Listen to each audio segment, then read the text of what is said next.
And I think self-awareness, you just can't get away from it. That prayer, that meditation, some kind of service, getting ourselves out of ourself. And the thing that's hardest for me, which is just sit there, Zoli, and feel. Just sit there. That came to me late in life, and I'm still not good at it. I'm a research analyst. My mind does not stop. It just doesn't. So that is how I am. So I use that wackadoodle part of me to do what? To do Zoli art. We're talking about this stuff. We do podcasts. I write books. Let me get this out. And you have to find a way and that subject to cycle this. If you have a lot of stuff coming into you, you can't just hold it. You have to cycle that out. You have to keep life in circulation to be productive. When we get stuck, that's what we're not doing. So I would suggest maybe thinking about how you do that. What are you letting to come into your life and then releasing in a way that's appropriate for you? What are you keeping and what are you releasing? Does that make sense? It does. And it's important because I feel like as kids, we learn to set aside our ability to be aware of ourselves to fit the structure of the education system, even though it's not necessarily for the child or soul's benefit. And so those things become very difficult for us because we're trained not to do them. Yes, and that's just part of life, isn't it? I mean, in every age, when I think of my nannies, there was a woman that worked with us named Pernie Thomas. And when I was probably 3, 4, 5, she was there for quite a few years. And she couldn't read, she couldn't write. Her great grandparents had been slaves. But she used to tell me stories, and she had a huge impact on our life. Look at what that person alive today, I mean, I'm talking about the early 1950s. How would she manage today? We have to find ways of finding who we are and what we came here to do. To me, she was a goddess. So when we put ourselves in other people's shoes, a lot of times we will empath and take on or take with some of their turmoil to turn it around for them. And then we have to be able to get that out of ourselves. Are there gentle ways of doing that? Oh, I don't know. I think it's a practice. And for me, it's boundaries. Where do I stop and where do you start? And as I've become a crone, as I'm aged, I'm not as physically adept as I was. I'm active, but I can't go throw hay bales. I can't do that. I can't hike for 10 miles. I can't do that stuff. So I have to find ways of service that make me fit into my life. And I think the best way to find ourselves is just to say, I'm going to watch myself be myself. Try not to change it, just watch it and see what comes up. You'll be amazed. There's so much to learn from watching, and yet we have taken away our ability and respect of that. Oh, I love that. Whether it's emotional watching, you're watching with your eyes or your soul or your spirit. I love sitting in airports and watching people. Oh my God, I love sitting in a cafe and watching people like in Europe. And because we are social creatures, we really, really are. I have to be careful about my social network because I'm very empathetic and it's just how I am. So I have found a way to modify that and to have good boundaries. You have to know where you stop and other people start. And I don't know if I'll ever totally get this. It's just part of life, but everything can be a lesson. Everything can be a teacher, right? I mean, we know that. But I think the easiest way to do that, Linda, is just to be aware of where we're bothered. What bothers me in this situation, and why does it keep coming up? Why am I always bothered by this? Well, it's a sticky point. And then ask for help. Say, I'm going to watch me do this. Well, there I did it again. Or there it came up again. Well, look, people are treating me like that again. So then you ask for help from Spirit, from the Holy Spirit, from those who guard you, and help you. Show me this path forward. Show me a kind way to help myself. That's what I would suggest. That's especially beneficial when you're finding the same cycle of repeating the same things over and over again. We do. That's what we do. Oh my God, I drive myself crazy. Like, why am I Do the doing that? same. Why am I still doing that? Well, because you gotten away with doing that, Zoli. What I'm going through now is hysterically funny. I like listening to people. I like Chase Hughes. Chase Hughes says, everybody slow down, pretend like you're walking underwater. Well, to me, that is pure constipation. I'm like, oh my God, you want me to slow down? But I am programmed to move like a Belgian Malinois. Why? And here's what I found. My mom, that adorable woman, that adorable creature that I love so much, because she is on the other side. She showed me where I got that tendency. She had the diagnosis of OCD, obsessive compulsive disorder. She grew up a very poor, unattractive young girl. And I've told this story in Milwaukee, Wisconsin. They lived above a funeral parlor, and her father was not kind to her. She was the oldest daughter. She became obsessed with being perfect. So when I was a kid, she said, come on, hurry up, move, hurry up. Well, that doesn't do well with me. So I learned to go out of my comfort zone and to rush and to mess up my adrenal glands. Did she do that to hurt me? No, she could not help it. She didn't know any better. But what did she always want? She would always say, everybody just be calm. So that sounds psychotic, doesn't it? Like, give her some more Thorazine or something. Are you kidding? You're running around like crazy, and I'm rushing because of your behavior. Then I'm supposed to calm down. Well, we're all insane. So that is what I am working on these days. And so I'm not the most physically stable person in the world. I do hip replacements, right? There's a lot of fascial stuff. I do all my exercises, this and that. Last week, I fell 3 times. I get up, I twist, and I turn, and I crash to the ground. I'm like that commercial. Help! I'm falling, and I can't get up. Well, I could get up, but I felt like an idiot. So, what are you doing, Zoli? You fell over your shoes. The next time I'm getting into bed at night, I'd gotten up to use the restroom. It was like 4 in the morning, and I trip over the pillow on the floor, go crashing into the dresser. Ouch. That was 2. And the third one was I had my shoes on, and I wear these like flip flops. They're tall because I'm short. I have to reach the counter, right? They got like 2-inch heels. I twist my leg, and what do? I twist my ankle and I fall again. I said, okay, this is stupid. What is going on? So I thought about it. I said, first of all, quit wearing those flip flops, Jolie. Second of all, move the damn pillows that are on the side of the bed. Okay, real world fixes. I'm laying there on the floor like a whatever, thinking you are an idiot. You have done this to yourself. Partially, yes.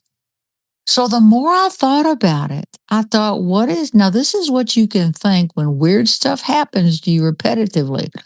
What physiologically is a constant with me that every now and then comes up. For me, it's inner ear stuff. I get dizzy. Duh. So I call my acupuncturist. So I deal with something occasionally called deficient kidney yin, which is nervousness, whatever, the ears ring, this and that. Well, it's definitely happening now. So if you look at, if, and I hope you're not laughing too hard because I'm still laughing about this. I haven't fallen to the ground since that happened, but that was 3 times, right? Those are repetitive things giving me a message that I need to change. I need to change. Did I get it the first time? No, no, I'm clearly not that bright. And Sophia Montana, the cat's looking at me like, "Oh yeah, look at you, Dad. You're an idiot. I never do that. I'm gonna go sit over here and watch you. Let's see what you do." And Spirit's like, "What do we have to do to kick her in the butt enough to where she's gonna see?" So I gave up the flip flop sandal thingies. I run around barefoot. It's better for my feet. I'm fine. If I can't read something, I ask for my husband.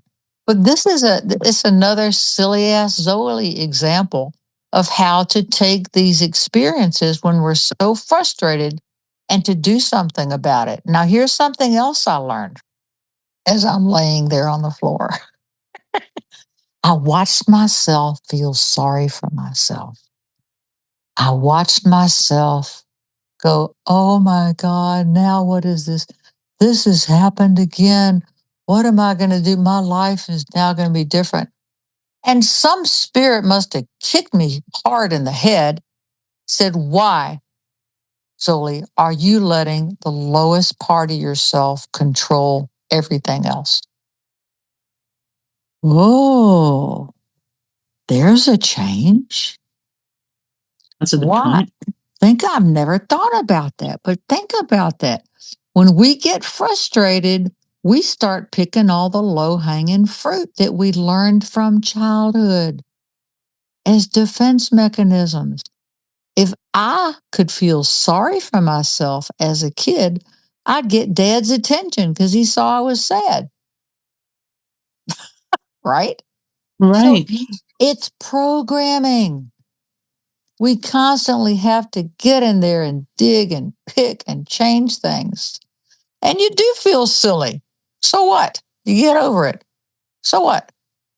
But that's a great truth I learned. I told Tom about it. He says, is that a Zuliism? I said, I don't know. Maybe it's a Tomism. Maybe it came from you. I don't know. But I saw it clearly because now think about this. It scared me. It scared me to do that. I don't do that. So physical fact fell, crashed to the floor. Ow, my knee, ow, my foot. That's scary. You look like you're 95. What are you doing? The physical crash, the emotional aspect joined together to create an imprint on me that was like, you better get this. We all have that stuff happen. Whatever happens to me, I guarantee you the potential is out there for everybody or everybody. It's just part of human nature. So maybe, if there's something that's making you feel sorry for yourself, and I have my list, I'm not going to tell you because it's embarrassing, and I don't need yours. But if you have something that constantly you feel sorry for yourself or you go into victim and self pity, that's what's holding you hostage. It's the lowest denominator. It's like saying, okay, the sports team, nobody wins, everybody gets a prize. Well, you're having to lower yourself to the worst player. People win, people lose. Suck it up and go on. So once I finally stood up, I said, okay, who saw that? Spirit did. I'm sure Spirit did. But this is part I know of inner ear stuff. And because of this deficient kidney yin also that I deal with. And in acupuncture and all, we each have these body systems. Some of us are more prone to liver or kidney or cardiac or whatever. Mine's definitely kidney deficient kidney yin. So if any of y'all are acupuncturists, you're probably laughing hysterically by now. But yes, I'm going to get acupuncture, and yes, this will help. But guess what else I have to do? Move the damn pillows every night. Don't take them off the bed. Put them on the side of the bed, but Zoli, take some time and go across the room. Put them there. Don't wear those shoes, right? And when you get up, stand for a second. You're not a Belgian Malinois. So my mom on the other side is going, oh, she's finally getting to help herself with a mistake I made. Wow. That's so reasonable. And you make it sound like a relief valve. Like, wow, I don't have to, stay stuck in the cycle. There's going to be something, I can switch something up, whether I'm relieving patterns from my parents or from my childhood, there's a way out of it. And it doesn't have to be unreasonable. It doesn't have to be chaotic all the time. No, it doesn't. But of course, there's the other 50% of it. I have to do what that's uncomfortable? Change. I have to About getting change. comfortable with uncomfortable and realize Right. things are all going to change. I have to change behavior. Oh my God. Drum roll. Play the violins. Oh my God, I've got to do that. So my husband was laughing at me. He says, so what? If you can't reach something, ask me. But of course, that's like when he's boy brain. I'm girl brain. Boy brain said, well, ask for help. Well, fine, you're not always here. And I occasionally have to reach things. It's like when I ordered this really yummy turtleneck sweater. It was thick and wonderful and warm. And I put it on and I went out in the living room and he said, why do you have that on? It's huge. I said, it's comfortable. He said, if you're cold, call me. So that's boy brain. You look like a Teletubby, and I don't want to see that. That's fine. That's just boy brain. But we do girl brain. Why are you putting that there? We're territorial. Well, I put that there because this and that. Well, can you move it? No. Or sure, I'll move it because we program them because our moveaholic phase is we want things where they need to go. So girl brain and boy brain are very different. Thank God for that. I won't get into that subject. But this is my girl brain says I'm going to deduce what behaviors I'm doing to make my life better. So I'll let you know how that goes. I don't know. Well, it's inspiring because we all need that kind of help in our lives. If I'm speaking for myself, I definitely do. Well, we all do, Linda. We all do. And I think there's so many skills I don't have, but I do have the skill of figuring things out and listening well and doing research and then passing that on, hoping that my silliness can inspire other people by not feeling too dumb like I did. So, yeah, she does that too. I do that. People do that.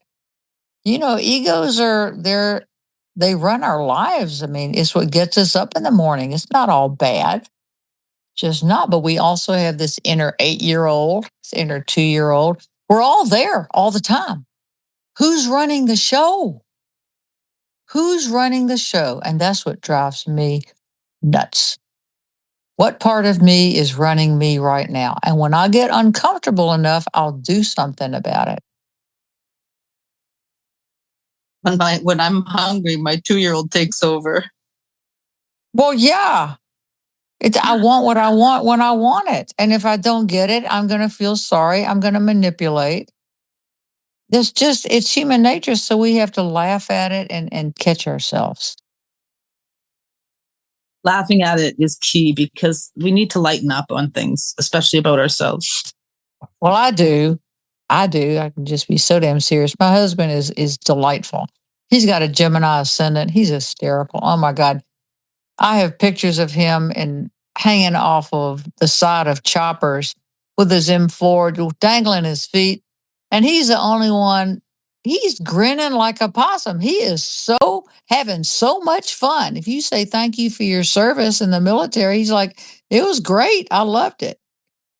Now, now, come on. I'm not that kind of person. I'll be up there trying to figure out elevation, pressure, all this stuff. But he's not like that. He's very comfortable in his own body. He's a master of the physical world. He's excellent at that. I'm not. It's nice to have someone in your life that has your opposite skills. Well, we certainly do have that. And at first, when we first got married, it was nothing but argumentation. It was territory wars. And we did Christmas like that. No, we did it like that. And we believe this and that. But you work through that. Love does conquer all, because that really is, it's the glue that holds everything together, and it's really unnameable. It's unnameable. We really can't explain it, but it's an intensity, it's a force, it's a frequency, it's everything. Just everything. That's so true. You can feel it. And when you lead with love or work towards that, then there's nothing you can't overcome or accomplish. I'm more loving towards others when I chill, when I learn to be calm more and not have to have physical reality in a way that I believe it has to be. So that's let go and let God detach. And it's not going to kill you, Zoli, if this, or this happens, or if this is in that place and it wasn't. So I think love in that way is also for ourselves. We are telling that inner child, it's okay. You don't have to have this or that. It's okay. That's true. And that's not something we tell ourselves enough, because we're all, for myself anyway, always criticizing rather than calming myself down. Yeah, we learned those behaviors early. We learned those by people who loved us, who thought they were telling us the right thing. God knows what I do, what anybody else does. Usually, I think we have good intent, but our own fear oftentimes will give bad advice because we don't know what else to do. We just don't know. This world is going wackadoodle. The fear is rampant. It's you can taste it almost, but we'll get through it. And why is there so much fear? Fear is the opposite of love, not hate. When somebody hates, it's not because of what somebody did to them. It's because of what they want to do back. And it's always fear. Always, always, always fear. So we have fear is rampant right now, and is going to continue to ramp up over and over and over in certain areas of the world, because things have to be figured out. And we will figure it out. But it's kind of wackadoodle right now. The world's not going to end. Society's not going to end. We are making changes. Neither side is the real winner. It's just not, but we go back and forth and we'll figure it out. And that is what you have to have faith in. And you have to have an understanding that it doesn't have to be right now. And whatever your personal political belief is, or what your personal religious belief or sexual, whatever it is, religion, sex, and politics, you don't have to go out and hurt people because everybody doesn't agree with you. And that's what we see happening right now. I think this self-centeredness. Yeah, it is self-centeredness, and that comes from fear too. And so if fear is the opposite of love, and there's an increase of fear, does that mean that there must be an increase of love as well? That's very brilliant how you said that. There is. But it's not coming from humanity, it's coming from the outer realms. And and love is a pressure. It's a pressure. And the more pressure you put onto this world that is moving and changing, the more the opposite will come up. It has an equal and opposite reaction. But that's brilliant that you said that because it's absolutely true. Is there more love in humanity? I don't think so. I think it's treading water right now, and we will see. We will see these actions that we take. Everything is karmic, and karma doesn't want to punish you, it wants you to learn and to see why you need to do certain things. And that is love. Karma is really a law of love, it's of balance. There is a great being called the spirit of equilibrium that works with humanity very much right now, trying to bring balance, trying to have a give and take in a less violent way. And we can count on that. We can count on the Manu. The Manu is the progenitor of all the cultures and the races. There's huge cultural and race war right now. Why? Because of also what you just so brilliantly said. The Manu is releasing more love and understanding into the races and into the groups of people. So all the crap will rise to the surface, you see? It's like your face breaking out. All the toxins are going to come up first. So we just have to be patient and hold on to that hope and know that we're surrounded by love. Yeah, I wish that was the only thing. It depends on where you live, what you see when you look out your window, what you deal with. Some people in this world, and of course, I'm mainly talking to the Western world here, Canada, United States. There are certainly places, even in our two Western countries, that are very violent and poverty stricken and having an awful, awful, awful time. So to tell them just to be hopeful and not do anything, I would never do that. I'm not saying that, but find a way to get some help. I don't know how or why. That's not my area. That's just not my area. And sometimes, unfortunately, help isn't available physically. You know, we're dealing with a lot of that right now because the institutions are breaking down. The big, I tell you what to do ness is breaking down. So we are having to wake up and think for ourselves. And what happens when you wake up as a child? You do childish things. You become rebellious. You go fight people. You break into stores. You steal things. All this crap that's going on is because it's like humanity is at a teenage stage. That's just my theory. Well, it seems pretty obvious that that theory is accurate based on what I've been seeing in the world. Oh, it's insane. But once again, you got to be careful of media because that's only True. what you see happening is only in specific places. But we are all connected and we do see it. And then what we do is go, oh, I'm afraid that will come here. You know, I don't know what's already there. I don't know where any of you guys are.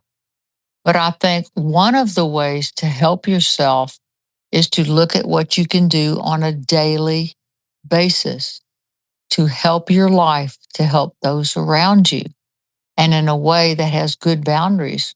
To know what you can and cannot do, that's huge.